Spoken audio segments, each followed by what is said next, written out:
សួស្តីអ្នកទាំងអស់គ្នាស្វាគមន៍មកកាន់ Channel បងខាន់សម្រាប់រឿង GL សូមជួយ Subscribe ដើម្បីជាកម្លាំងចិត្តដល់ admin ផងណាអ្នកទាំងអស់គ្នាតោះកុំឲ្យខាត់ពេលយូរយើងចូលសាច់រឿងយើងបន្តទៅគឺរឿងតាមស្នេហ៍បងដល់ជាងមេឃភាគទី5បន្ទាប់ពីមីគីគាត់បាននិយាយជាមួយនឹងបងនីតារួចហើយស្អែកឡើងមកនីតាក៏បានទៅពិភាក្សាជាមួយនឹងបងពីននិងអាសារបស់យើងដោយសារតែគាត់មិនដឹងថាត្រូវពិភាក្សាជាមួយអ្នកណាទើបចង់សុំដំបូន្មានពីបងពីនរបស់យើងបងនីតាក៏បាននិយាយថាមីគីចង់បើកហាងកាហ្វេមួយឆាប៉ុន្តែគាត់មិនដឹងថាត្រូវធ្វើបែបណាទេព្រោះគាត់មិនដែលធ្លាប់សិក្សាពីរឿងនឹងពីមុនមកដូច្នេះគាត់ចង់មកពិភាក្សាជាមួយនឹងបងពីនដោយសារតែបងពីនក៏ធ្លាប់ធ្វើរូបមន្តតាក់ទងនឹងមួយឆាដែរចំណែកអាសាឬដូចនេះក៏បាននិយាយថាបងនីតាបងមករោមនុស្សត្រូវហើយព្រោះបងពីនគឺគាត់ជួយចិត្តមួយឆាណាហើយគាត់ក៏ជាអ្នកធ្វើរូបមន្តមួយឆាពីមុនមកដែរព្រោះគាត់ស្រឡាញ់មួយឆាខ្លាំងណាស់បងពីនមកយើងក៏មិនបាននិយាយអីដែរគាត់គ្រាន់តែសាយឲ្យគឺវីក្បាលស្រាប់តែមួយសន្ទុះក្រោយមកមីគីក៏បានដើរចូលមកប៉ុន្តែអ្នកទាំងអស់គ្នាដឹងអត់គឺមីគីបានរៀបខ្លួនស្លៀកពាក់បែបមនុស្សសុភាពរៀបសារមានវ៉ែនតាមានស្ពតវែងអីយ៉ាងណាមើលទៅគឺមិនដូចជាមីគីពីមុនទេដោយសារតែគេរៀបចំខ្លួនសារជាថ្មីតាមអ្វីដែលបងពីនបាននិយាយរៀបរាប់នៅក្នុងបទសម្ភាសន៍អ្នកទាំងអស់គ្នាហើយម្នាក់គឺមិនហ៊ានសើចឮទេគឺម្នាក់ហ្នឹងខំទប់សំណាយអស់ហើយដោយសារតែវាហួសហេតុពេកអញ្ចឹងណាអ្នកទាំងអស់គ្នាមិននឹកស្មានតែកាត់មកបដូរតែងខ្លួនបាត់នឹងទេពេលដែលនិយាយគ្នារួចអស់ហើយបងពីនក៏កាត់បានចេញទៅធ្វើការងារតរបស់គាត់ទៅចំណែកឯមីគីរបស់យើងក៏ធ្វើជាឈោលោកមើលបងពីនរបស់យើងហើយគេមិនទៅដេញការបងពីនទៀតទេគឺគេធ្វើជាធម្មតាយ៉ាងណាអ្នកទាំងអស់គ្នាហើយពេលដែលគេឃើញបងពីនដើរទៅសំដៅទៅបន្ទប់ទឹកគេក៏ដើរទៅមុនហើយពេលហ្នឹងបងពីនក៏បាននិយាយថាហេតុអ្វីក៏ជាចង់បើកហាងកាហ្វេតែធ្វើបែបហ្នឹងធ្វើអីវាមិនដំណើរការអីទេប៉ុន្តែមីគីរបស់យើងក៏បាននិយាយថាខ្ញុំចង់បានអ្វីដែលជារបស់ផ្ទាល់ខ្លួនរបស់ខ្ញុំហើយបើអ្នកមិនជឿឬក៏ជឿស្រេចតែលើអ្នកទៅព្រោះខ្ញុំចង់ធ្វើអ្វីដែលខ្ញុំចង់ធ្វើមីគីក៏បាននិយាយថាកុំបារម្ភអីខ្ញុំមិនទៅរំខានអ្នកទៀតទេហើយព្យាយាមធ្វើតែការងារដែលធ្វើជាមួយខ្ញុំឲ្យបានល្អទៅចំណែកឯបងពីរបស់យើងគឺมันមានពីអ្វីនិយាយតទៅវិញទេគឺបានតែត្រាំធ្វើទឹកមុខមិនជឿអញ្ចឹងណាអ្នកទាំងអស់គ្នារីឯមីគីក៏បាននិយាយថាឈប់ដើរតាមខ្ញុំទៀតទៅព្រោះខ្ញុំលែងរំខានអ្នកទៀតហើយចឹងចូលមកដល់ឈុតដែលបងពីនចាប់ផ្ដើមធ្វើរូបមន្តមួយឆាយជាមួយនឹងមីគីរបស់យើងនៅបន្ទប់ពិសោធន៍យ៉ាងណាអ្នកទាំងអស់គ្នាឲ្យធ្វើរហូតដល់យប់ចំណែកឯមីគីគឺបាននៅរងចាំបងពីនធ្វើរហូតដល់មួយដេកប៉ុន្តែបងពីនមកយើងមិនហ៊ានដាស់ទេគឺនៅពេលដែលកាត់ឈ្ងោកមុខទៅចិត្តមីគីក៏បានភ្ញាក់ឡើងក៏គេក៏បានសំណះសំណាលគ្នាបន្តទៀតបងពីនក៏បានសួរថារូបមន្តទាំងអស់ហ្នឹងគឺគាត់បានរៀបចំរួចអស់ហើយប៉ុន្តែគាត់ត្រូវសួរពីម្ចាស់ហាងផងដែរថាគាត់ធ្លាប់មានរឿងអនុស្សាវរីយ៍កាលនៅពីក្មេងៗឬក៏ជាមួយនឹងមនុស្សពិសេសណាដែលអត់ប្រកាសចង់រៀបចំរូបមន្តថ្មីបង្កើតដោយម្ចាស់ហាងផ្ទាល់អញ្ចឹងណាចំណែកឯមីគីក៏អង្គុយនឹកឃើញថាដូចជាមិនមានអ្វីពិសេសទេគឺមានតែជាមួយបងនឹងឯងប៉ុន្តែបងពីនមកយើងក៏បន្តសួរថាសាគិតទៅមើលថាតើមានអ្វីដែលនៅចងចាំអនុស្សាវរីយ៍ល្អដែលអត់មីគីក៏បានអង្គុយនឹកឃើញក៏នឹកឃើញថាកាលនៅពីក្មេងហ្នឹងគឺប៉ាម៉ាក់បាននាំទៅលេងនៅព្រៃធ្លាក់មួយហើយអំឡុងពេលហ្នឹងគឺជាពេលដែលប៉ាម៉ាក់គាត់បានគ្រោះថ្នាក់ចរាចរណ៍ស្លាប់បាត់ទៅគាត់ក៏បាននិយាយថានៅកន្លែងដែលធ្លាក់ព្រិលហ្នឹងគឺស្រស់ស្អាតមែនទែនជាអនុស្សាវរីយ៍ដែលគាត់ចង់ចាំមិនភ្លេចយ៉ាងណាប៉ុន្តែតើតងទៅនឹងការគ្រោះថ្នាក់របស់ប៉ាម៉ាក់របស់គាត់គឺវាមិនធ្វើឲ្យមីគីសោកសៅទេដោយសារតែគាត់គិតថាតេតកាវាបានកន្លងផុតទៅហើយដូច្នេះយើងត្រូវតែរីករាយនៅអ្វីជាមួយនឹងពេលបច្ចុប្បន្នទើបវាធ្វើឲ្យយើងកាន់តែប្រសើរឡើងចំណែកឯបងពីនរបស់យើងក៏គាត់បានសួរថា hay vậy ban chỉ nè mình sọc sáo tiệt tung nâng ngầm pi ba mạ rồi bon nè chăng pro chỉ pe đài thưa ai Mickey ហ្នឹងគឺគាត់បានឃ្លាតឆ្ងាយព្រោះត្រាស់ពីបាម៉ាក់របស់គាត់ជារៀងរហូតអញ្ចឹងណា Mickey គាត់ក៏បានពន្យល់ថាវាកន្លងទៅហើយកុំឲ្យអតីតកាលមករំខានអារម្មណ៍យើងពេលបច្ចុប្បន្នអីវាមិនល្អទេបើសិនជាបងពីនមានរឿងអ្វីកើតឡើងក៏ដោយសូមបងត្រូវតែញញឹមហើយរីករាយទទួលយកនៅអ្វីដែលកើតឡើងនៅពេលបច្ចុប្បន្នទៅកុំឲ្យអតីតកាលហ្នឹងមករំខានអារម្មណ៍យើងអីពីឯបងពីនរបស់យើងក៏កាត់មិនដឹងធ្វើមិនដែរដោយសារតែកាត់មិនអាចបំភ្លេចអតីតកាលរបស់កាត់បានយ៉ាងណាកាត់បានត្រឹមតែញញឹមស្រាប់តែមួយសន្ទុះក្រោយមកកាត់ក៏នឹកឃើញថាកាត់គួរតែបង្កើតរូបមន្តអ្វីដើម្បីតេតងជាមួយនឹងអនុស្សាវរីយ៍របស់មីគីរបស់យើងអញ្ចឹងណាកាត់ក៏បានទៅធ្វើរូបមន្តមួយគឺភេទជ្ជៈដែលយើងមានប្រើនៅពីលើគឺកាត់បានធ្វើរូបមន្តថ្មីហើយមីគីរបស់យើងគឺកាត់ពេញចិត្តនឹងរូបមន្តនឹងមែនទែនណាមួយសម្បត្តិភាពហ្នឹងគឺវាស្រស់ស្អាតផងដែរវាទាក់ទាញជាមួយនឹងពពកដែលយើងដាក់នៅពីលើមួយឆាអញ្ចឹងណាអ្នកទាំងអស់គ្នាចូលដល់ឈុតបនីតាគាត់ទៅមើលហាងកាហ្វេរបស់បងអូនស្រីរបស់គាត់ហ្នឹងគឺកាត់កំពុងតែរងចាំអ្នករៀបចំប្លង់ធ្វើម៉េចរៀបចំហាងនឹងឲ្យស្អាតអញ្ចឹងណាហើយគាត់រងចាំនឹងដឹងណាគេអត់គឺបងបានយើងនឹងឯងមូលហេតុដែលគាត់ព្រមបើកហាងកាហ្វេឲ្យបងអូនគាត់ហ្នឹងគឺទី1គឺគាត់នឹកឃើញអនុស្សាវរីយ៍ដែលគាត់បានធ្វើកាហ្វេកពប់ទៅលើបងវ៉ាន់ហ្នឹង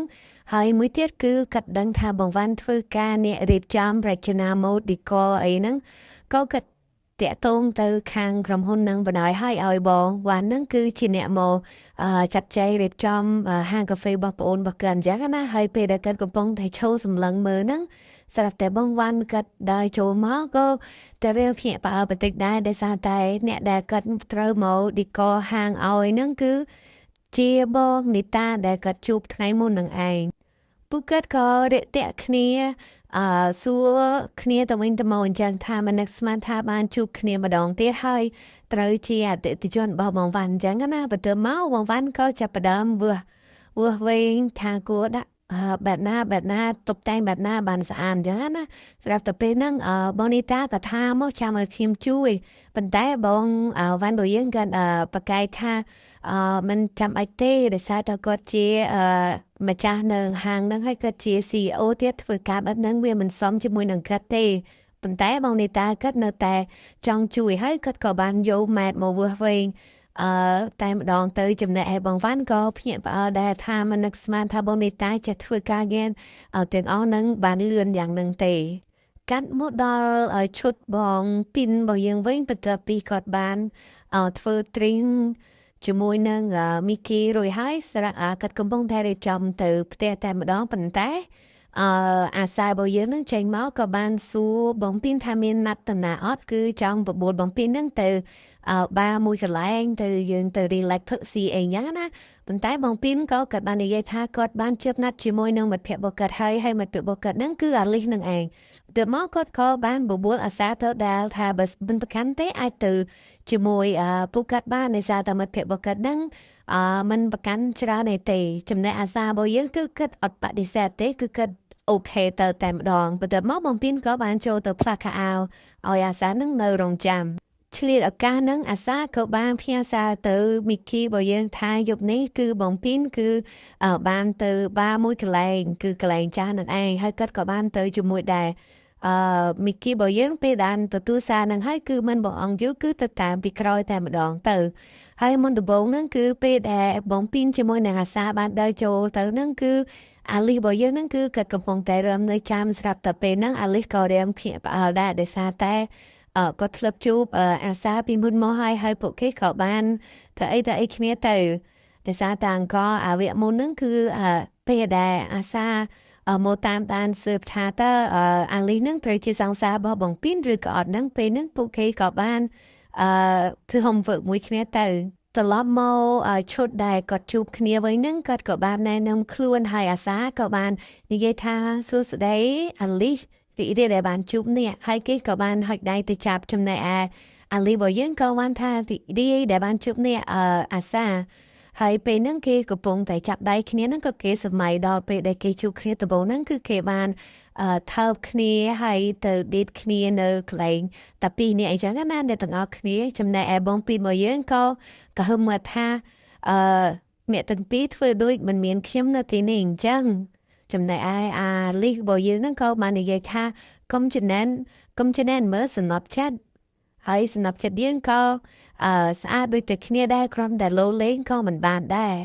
ពេលហ្នឹងបងពីនក៏បានប្រាប់ទៅអាសាថាតើឯងចាំចូលបន្ទប់ទឹកមែនទេបើមិនចឹងទេឯងទៅចាំគាត់កំងភេជាឲ្យហើយពេលហ្នឹងអាសាក៏បានដើរចូលទៅម្លងពេលដែលបងពីននៅជាមួយនឹងអាលីតាពីរនាក់ហ្នឹងស្រាប់តែមីគីក៏បានដើរចូលមកក្នុងបារហើយពេលដែលដើរចូលមកហ្នឹងគឺប្រងសំដៅមករកបងពីនហើយប៉ុន្តែបងពីនយើងឃើញមុនក៏គាត់និយាយគ្នាជាមួយនឹងអាលីថាឯងធ្វើជាមិត្តរបស់យើងហ្នឹងច្រើនឆ្នាំហើយអញ្ចឹងយើងអនុញ្ញាតឲ្យឯងអាចថើបយើងបានអញ្ចឹងណាអាចឲ្យធ្វើរឿងអ្វីមួយបានចំណែកអាលីរបស់យើងក៏រៀងភ្ញាក់បន្តិចដែរគឺធ្វើមកឆ្ងល់អញ្ចឹងណាក៏សួរថាតើចង់ឲ្យគាត់ជួយអីគេចំណែកឯបងពីនក៏បាននិយាយថាថើបខ្ញុំមកហើយធ្វើឲ្យម្នាក់ស្រីដែលឈរខាងក្រោយហ្នឹងមានចិត្តចំណែនអញ្ចឹងណាដោយសារតែគាត់អត់ចង់ជួបមុខទេគាត់ចង់គេចពីមីគីរបស់យើងហ្នឹងអាលីក៏បានសួរបញ្ជាក់ថាតើឯងពិតជាអូខេមែនអត់បើសិនជាយើងថើបឯងយ៉ាងណាហើយបងពីនក៏អូខេហើយក៏ពួកគេក៏ចាប់ផ្ដើមថើបគ្នាទៅពេលដែលថើបគ្នាហ្នឹងក៏មីគីរបស់យើងហ្នឹងគឺបានឃើញហើយធ្វើទៅមុខរាំងតក់ស្លុតដែរប៉ុន្តែអត់ទាន់ធ្វើអីទេស្រាប់តែពេលហ្នឹងគឺអាសាបានចេញពីបន្ទប់ទឹកមកក៏ឃើញពួកគេថើបគ្នាហើយជួបជាមួយនឹងមីគីឈប់ពីក្រោយសម្លឹងមើលអញ្ចឹងក៏ផ្ញើសារទៅមីគីថាកុំយល់ច្រឡំអីពួកគេត្រឹមតែជាមិត្តភក្តិនឹងគ្នាទេហើយមីគីរបស់យើងពេលដែលអានសារនឹងហើយគឺមានអារម្មណ៍ថាសប្បាយចិត្តមកវិញហើយក៏បានដើរទៅកំងស្រាផឹកកំងទឹកក្លាសណាអ្នកទាំងអស់គ្នាគឺផឹកហើយរំពេញនឹងបដ ாய் ពេលហ្នឹងអាសាក៏បាននិយាយថាតើនោះមិនមែនជាអ្នកនាងមីគីទេឬហើយអ្វីក៏បានជាកាត់កំងស្រាផឹកតែឯងច្រើនយ៉ាងហ្នឹងហើយរំមើលទៅតិទីមែនទេនេះចឹងណាហើយពេលហ្នឹងគឺបងពីនរបស់យើងគឺកាត់ត្រឹមបានទេកាត់ដើរទៅសំដៅទៅរកមីគីបដ ாய் ហើយមីគីរបស់យើងគឺរំអោពេលហ្នឹងអីហើយពេលហ្នឹងក៏តកៀកកយជាមួយនឹងបងពីនថាអូបងពីនតើបងមកទីនេះដែរមានអីខ្ញុំអត់ដឹងសោះហើយបងពីនរបស់យើងក៏បានថាឈប់ទៅត្រឡប់ទៅផ្ទះហ្នឹងដែរមីគីរបស់យើងថាគេមិនទៅទេគេចង់នៅរកបន្តទៀតពេលហ្នឹងអាសាក៏បាននិយាយថាតើធ្វើយ៉ាងម៉េចទៅបងពីនហើយពេលដែលអាលីក៏និយាយថាទុកឲ្យគេនៅទីនេះទៅប៉ុន្តែអាសាបាននិយាយថាมันអាចធ្វើបែបនឹងបានទេព្រោះគិតជាចៅស្រីម្ចាស់ក្រុមហ៊ុនដែលយើងធ្វើការបើសិនជានាងមានបញ្ហាអីទៅគឺសួយដល់ទាំងយើងទាំងអស់គ្នាមិនយូរប៉ុន្មានក៏បងពីននិយាយថាតើអាសាឯងទៅផ្ទះដោយខ្លួនឯងបានអត់ទុកឲ្យកាត់នឹងជូនមីគីនឹងទៅផ្ទះចំណែកអាសាក៏អូខេថាមិនអីទេជូនក៏ទៅខ្ញុំអាចទៅម្នាក់ឯងក៏បានដែរចំណែកអាលីក៏ដូចគ្នាថាគាត់ស្វឹងតិចតួចទេគាត់ដែរហៅតាក់ស៊ីទៅខ្លួនឯងក៏បានដែរពេលហ្នឹងបងពីនក៏នាំមីគីនឹងទៅឡានទៅចំណតឡានដើម្បីកាត់ជូនទៅផ្ទះយ៉ាងណាអ្នកទាំងអស់គ្នាប៉ុន្តែឈុតប្រដាប់ហ្នឹងគឺអត់បានទៅផ្ទះទេគឺជូនទៅសន្តាគារអ្នកទាំងអស់គ្នាចំណែកអាលីក៏ថារត់ទៅសម្ដៅទៅហៅតាក់ស៊ីចេញទៅក្រៅយ៉ាងណាប៉ុន្តែត្រូវអាសាហ្នឹងយើងបានចាប់ដៃជាប់ហើយប្រាប់ថាអត់ឲ្យទៅតែឯងទេដោយសារតែអាលីហ្នឹងគឺគាត់ស្វឹងហើយអញ្ចឹងគាត់អ្នករាប់ជូនទៅប៉ុន្តែអាសាអាលីរបស់យើងហ្នឹងគឺគាត់បាននិយាយថាតើប្រកាសមានអត់គាត់មិនស្វឹងទេឬមួយក៏អ្នកចង់តាមគាត់អញ្ចឹងណាចង់តាមគាត់ទៅដល់ខុនដូអីយ៉ាងណាចូលដល់បំពេញជាមួយនឹងមីគីវិញពេលដែលគាត់បាននាំមីគីដាក់ចូលឡានហ្នឹងគឺមីគីបានសួរថាតើនាំគាត់ទៅណាបើគាត់អត់ចង់ទៅផ្ទះទេពេលហ្នឹងបងពីនរបស់យើងក៏បាននិយាយថាមិនទៅផ្ទះទេគឺទៅខុនដូហើយមីគីក៏បានកកបំពេញឡើងចាំចាចំោះទួលចំោះបដ ாய் នៅចិត្តគ្នាបដ ாய் ស្រាប់តែឡងពេលហ្នឹងគឺប្រូយុទ្ធរបស់យើងហ្នឹងដែលគេទួយឈ្នានីនៅក្នុងធីមស្រាវជ្រាវនៅក្រុមហ៊ុនដែលបងពីនធ្វើការដែរហ្នឹងគឺបានលួចថតពួកគាត់ទាំងពីរនាក់អញ្ចឹងសាច់រឿងគឺចាប់តែប៉ុណ្ណឹងសិនចាណាអ្នកទាំងអស់គ្នាកុំភ្លេចតាមដាននៅភាគបន្តទៀត អូភ្លេច5អ្នកទាំងអស់គ្នាបើសិនជាចង់មើលសាច់រឿងពិតអត់មានសម្រាយទេគឺសាច់រឿងសតហ្នឹងគឺអាចចូលទៅ link នៅក្រោម channel ជើងដែល admin ផុសក្នុង YouTube បានអញ្ចឹងណាអ្នកទាំងអស់គ្នាហើយសូមជួយចុចsubscribe ដល់ admin ម្នាក់មួយផងអរគុណច្រើនជម្រាបលាបាយបាយ